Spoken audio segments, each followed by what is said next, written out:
Maybe you've heard this story before of a dog named Hachiko, an Akita breed dog in Japan, who in the 1920s would go with his owner on the way to work, walk with him from his home to the station where he would get on the train and go off to work. And then every day as he came back from work, the dog would be there to meet him, and then they would walk home, doing this day after day. Until one day, his owner had a massive aneurysm and died at work and never came home. And Hachiko was there waiting at the station for him. And when he didn't arrive on the precise train at the right time, the dog became a little distressed and wandered around looking for him, and not finding him, eventually returned home. But the dog the next day was at the station again, waiting for his owner to return. And the day after that, and the day after that, and the day after that. Day after day, Hachiko waited for his owner to come home. And at the station, many of the vendors and those there thought Hachiko was a stray. They mistreated him. They would chase him off. Some say they threw hot water on his face and was perhaps beaten or even abused a little bit. I think picked up by the dog catchers a couple times, and yet would continue to come back day after day after day. Eventually, the story got out, and he became quite well known throughout Tokyo. And eventually, many people come to Shibuya Station to witness Hachiko there, waiting at that precise time just about every day.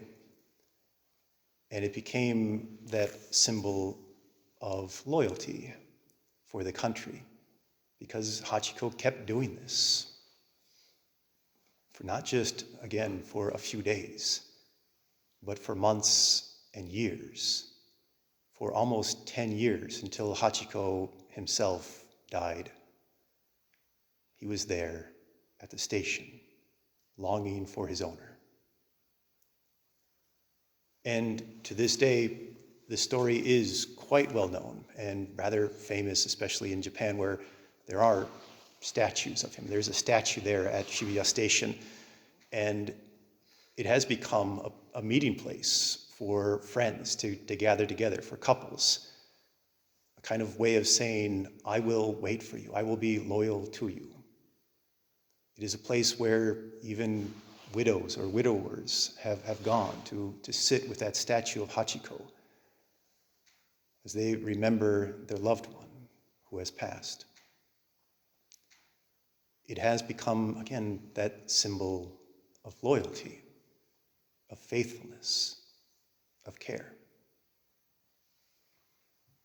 Today, as we celebrate this feast of St. Mary Magdalene, I don't mean to compare her to a dog specifically, but to say that in some ways she should be a symbol of loyalty for us.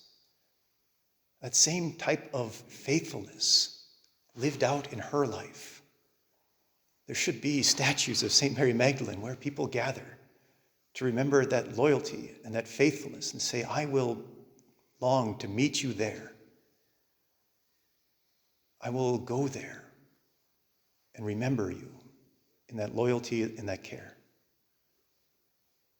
Because even as we hear in our gospel, Mary goes to that tomb where she last saw Jesus.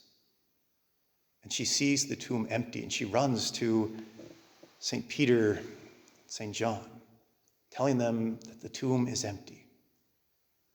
And then our passage omits that section where Peter and John, the beloved disciple, run off to the tomb, and they have their encounter with that empty tomb. And then they leave. And then our passage picks up again. It says, Mary stayed outside the tomb weeping.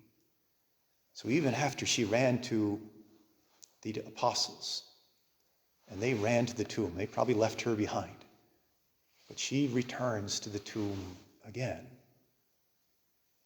looking for the Lord, longing for him, desiring to see him. In that loyalty, in that love, she seeks the Lord. And he appears. And that story is complete. And he charges her to go and bring the good news to the apostles.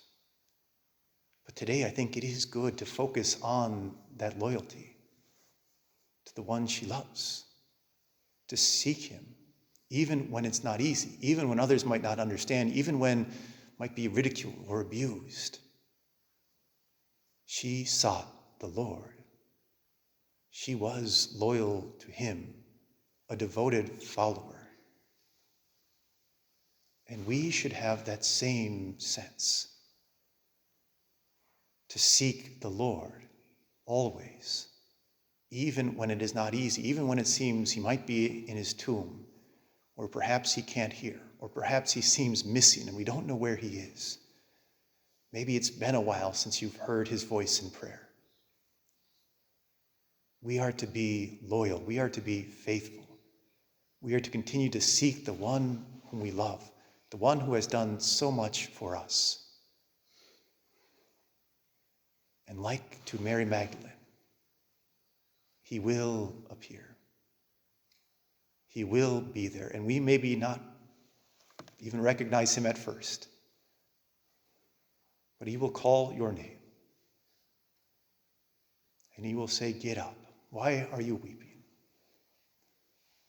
He shares that good news of the resurrection, that good news of eternal life again with us. Let us look to Mary Magdalene, who is that example.